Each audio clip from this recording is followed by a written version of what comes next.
Welcome back to young minds YouTube channel. आज हमारा topic है सिग्निफिकेंस ऑफ मैनेजमेंट प्रिंसिपल। तो इसके पार्ट 1 के अंदर, ये पार्ट 2 है, पार्ट 1 के अंदर हमने नेचर समझा था और मीनिंग समझा था उसका और इंट्रोडक्शन समझा था। आज हम सिग्निफिकेंस पढ़ेंगे, छोटा सा वीडियो, लास्ट तक बने रहना। तो इसका एक शॉर्टकट है, धूप से निकल के। तो आगे बेसिकली वो गाना मैं पूरा नहीं गाने वाला, बहुत बेसुरा हूं मैं। तो क्या है, धूप से, ये जो निकल के वो कुछ काम का नहीं, बेसिकली सिर्फ धूप से काम का है, ठीक है। सो डी से हमारा पहला पॉइंट आता है, डेवलप्स ऑब्जेक्टिव अप्रोच। अब देखो, ये मैनेजमेंट के जो प्रिंसिपल्स होते हैं, रूल्स एंड गाइडलाइंस होते हैं, वो तुमको क्या सिखाने की कोशिश करते हैं कि हमेशा सवाल पूछो। क्या पूछो? हमेशा सवाल पूछो। आप एज अ मैनेजर अपने एम्प्लॉइज से हमेशा क्या करना चाहिए? आपको सवाल पूछना चाहिए कि भाई काम हुआ, नहीं हुआ, कितना टाइम में होने वाला है। अब इससे क्या रहता है, इससे आप भी अवेयर रहते हो अपने कंपनी में क्या चल रहा है, और एम्प्लॉइज के अंदर भी एक बेसिकली अवेयरनेस रहती है कि हमको टाइम टू टाइम काम खत्म करना है, ताकि हम टाइम टू टाइम जा सके। और उनके अंदर भी बेसिकली एक डर बना रहता है। बेसिकली डर तो नहीं बोलूंगा, वो एक रॉन्ग वर्ड हो जाएगा मैनेजमेंट के लिए। डर नहीं होगा, पर किसी क्या है कि उनके अंदर एक डिसिप्लिन रहता है बेसिकली, ठीक है। अच्छा, नेक्स्ट आपका H से 2 है, मतलब पहला H से आएगा, help to coordinate and control. अब देखो, मैनेजमेंट प्रिंसिपल्स क्या करते हैं, आपको अलग अलग जो फंक्शंस होते हैं बिजनेस के, अलग अलग ऑर्गेनाइजेशन या डिपार्टमेंट्स होते हैं, उन सबको कोऑर्डिनेट का मतलब होता है उन सबको एक साथ जुट के, मिलजुट के काम करने को सिखाता है। क्योंकि उनको मालूम है, मैनेजमेंट प्रिंसिपल्स जिन्होंने बनाया उनको मालूम था कि अगर सारे डिपार्टमेंट मिलकर अगर काम नहीं करेंगे ना, तो क्या होगा, डब्बा गुल हो जाएगा बिजनेस का, कंपनी डूब जाएगी। सो यहां पर मैनेजमेंट प्रिंसिपल्स अपन को ये सिखाता है कि भैया साथ में कोऑर्डिनेट करो और साथ में उनका कंट्रोल होना चाहिए, ठीक है। नेक्स्ट H से आएगा, helpful in efficient utilisation of resources. अब बिजनेस के अंदर रिसोर्सेज अवेलेबल होते हैं, बहुत अलग अलग टाइप्स के रिसोर्सेज होते हैं, बट अगर उनका प्रॉपर यूटिलाइजेशन नहीं हुआ, प्रॉपर यूज नहीं हुआ, बेसिकली अगर ह्यूमन रिसोर्स है आपके पास, बहुत सारे एम्प्लॉयज काम कर रहे हैं, अगर आपके पास 150 एम्प्लॉयज है, 150 एम्प्लॉयज है, पर आप उनमें से सिर्फ 10 एम्प्लॉयज से काम करवा रहे हो क्योंकि आपको सिर्फ उन पे भरोसा है, बाकी के 140 एम्प्लॉइज खाली बैठे, या फिर उनका प्रॉपर यूटिलाइजेशन उनके टैलेंट के हिसाब से नहीं किया जा रहा, तो इससे क्या होगा, कंपनी के अंदर जो ह्यूमन रिसोर्स है वो वेस्ट चला जाएगा।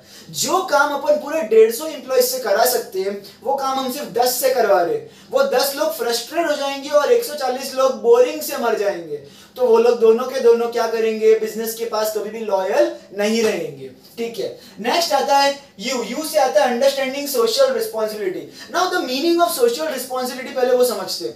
देखो, एक बिजनेस क्या होता है भाई, लोगों से, सोसाइटी से पैसे कमाता है।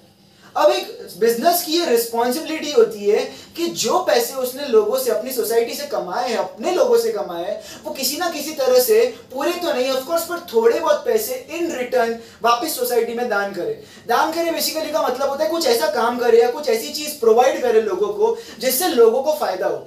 अब इससे क्या होगा, इससे लोगों के मन में आपके कंपनी के प्रति एक प्रॉपर गुडविल रहेगा, आपके कंपनी के प्रति एक अच्छी भावना रहेगी, ठीक है।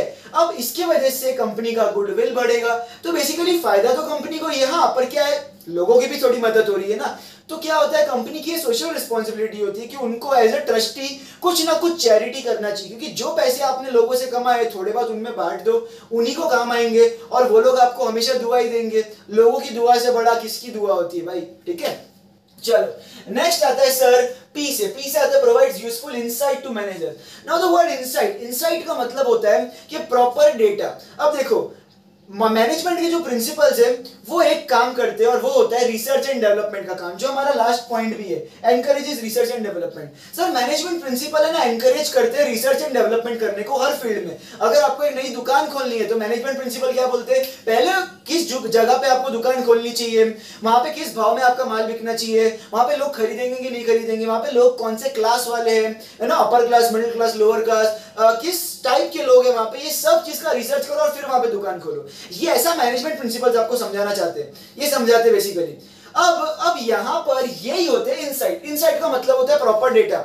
हमको जब भी अपने बिजनेस का प्रॉपर डेटा पता होता है, तो हम उस डेटा के मुताबिक प्लान बना सकते हैं कि आगे फ्यूचर में हमको क्या करना चाहिए, नेक्स्ट स्टेप हमारा क्या होना चाहिए, नेक्स्ट कौन सा गोल हमको अचीव करना चाहिए, और फिर हम उसी के हिसाब से आगे प्लान्स बनाते, टेक्निक्स यूज करते ताकि उस गोल को अचीव कर सके।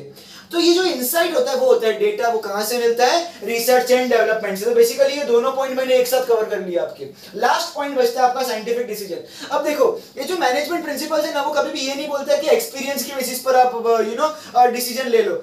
जैसे कि 10 साल से एक बुढ़ा आदमी आपके कंपनी में काम कर रहा है, वो बोलता है कि भाई मैं तो 10 साल से काम कर रहा हूं और कंपनी में ऐसा ही होता है, तो ऐसा जरूरी नहीं है कि वही डिसीजन आप भी लो। उन्होंने एक्सपीरियंस के बेसिस पर बोला क्योंकि उनके टाइम पर ऐसा होता होगा, पर अपने टाइम पर टाइम चेंज हो गया, टेक्नोलॉजी चेंज हो चुकी है, टेक्निक चेंज हो चुकी है। सर अगर ये सब चेंज हो चुका है तो आपका डिसीजन भी चेंज होना जरूरी है। जरूरी नहीं है कि वो बुढ़ा आदमी अगर आपको बोल रहा है कि मेरे एक्सपीरियंस से ऐसा होता है तो आप भी ऐसा कर लो, जरूरी नहीं है। तो क्या करना है, आपको अपना डिसीजन लेना है, साइंटिफिक तरीके से सोचना है, मार्केट का रिसर्च करना है और फिर जाके प्रॉपर डिसीजन लेना है। सर ये रिसर्च और डेवलपमेंट के बाद जो डिसीजन लिया जाता है उसको बोलते हैं साइंटिफिक डिसीजन। बेसिकली आपको केमिकल का कोई एक्सपेरिमेंट नहीं करना है। साइंटिफिक डिसीजन का मतलब होता है रैशनल थिंकिंग, प्रॉपर अपना दिमाग लगाइए as an owner of the business और फिर सोच समझ के डिसीजन लीजिए, that is called as the scientific decision. तो these are the significance of management principles, जो कि यहाँ पे खत्म होता है।